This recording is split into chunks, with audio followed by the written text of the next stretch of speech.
There's lies, damn lies, and then there's statistics. My name's Victor Ashley, and I'm a real estate agent out of Seattle, Washington. Feel free to get a hold of me by leaving a comment, or you can use my contact information in the description below. And while you're at it, please hit the subscribe button. And I appreciate all your support, and hopefully you enjoy the content as well. And it's a pleasure working with you. So I had the pleasure of meeting somebody this week, and she actually watches the YouTubes, and it's kind of interesting because she watches this channel. When we met each other, she said, "I didn't know you were this short." Well, I'm not that short. I'm 5'11", but at the same time, she thought I was taller than 5'11", and it's all about perspective. Because if I sit back here, it changes things. Let's take a look at some other numbers that are out there, just so you're aware, so we can add a little bit perspective to what's actually going on in the market. Now, here's a couple of articles that came out, and I'm not going to go through these because I'm not an economist. I'm not any kind of analyst or anybody that's qualified to actually go through this stuff with you, but I am a real estate agent that knows how to read, and I want to go through it with you. So here's a couple of headlines. The mortgage rates fall for the third week in a row. All right, that's cool. Or mortgage rates fall for third straight week, a blessing for home buyers. That sounds great, but at the same time, we know we are still at one of the highest mortgage rates that we've had in a while. Historically, we're kind of average. Let's take a look at what we're looking at, though, by actually going into one of these articles.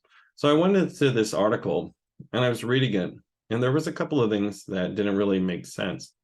It said in here, there's a sharp increase in competition this month. Within 6 weeks, the housing market accelerated, and we got a influx of pre-approvals during the days where the rates dipped. They dipped, but they didn't tell you why they dipped. They dipped because we had banks that went out of business. We had banks that went out of business. Think about that. All right. Then down here, it said specifically, mortgage applications jumped by 2% from the week prior. Let's go into that. And it cites right here, Mortgage Bankers Association. Let's take a look. So I actually pulled it up. And this is the Mortgage Bankers Association. This is a group that they receive almost all of the information that the loan officers and the brokerages put together when you go ahead and you put in a mortgage application. And they have great data. I'll link this in here for you. If you're a nerd like me and you love to read this stuff, go ahead and take a look at it. But it's kind of dicey. But I'm only going to point something out that came in here. And this is specifically right here in the second paragraph. And it says, and let's go back to the first paragraph. It says, mortgage applications increased 2.9% from 1 week earlier. That's great, from 1 week earlier. Seasonally adjusted purchase index increased 2% from 1 week earlier. Okay, so now we adjusted it to seasonally. Unadjusted purchase index increased 2% compared to the previous week. And here's the kicker. That previous week, the same week, we compare it year over year, it's down 35%. This is the reason why you need to take everything with a grain of salt. And this is when you do your due diligence. You have to make your own educated guess when you actually go into this financial transaction to buy a house or to sell a house or to refinance your house. So if you have questions on this and you need help, reach out to somebody that you trust.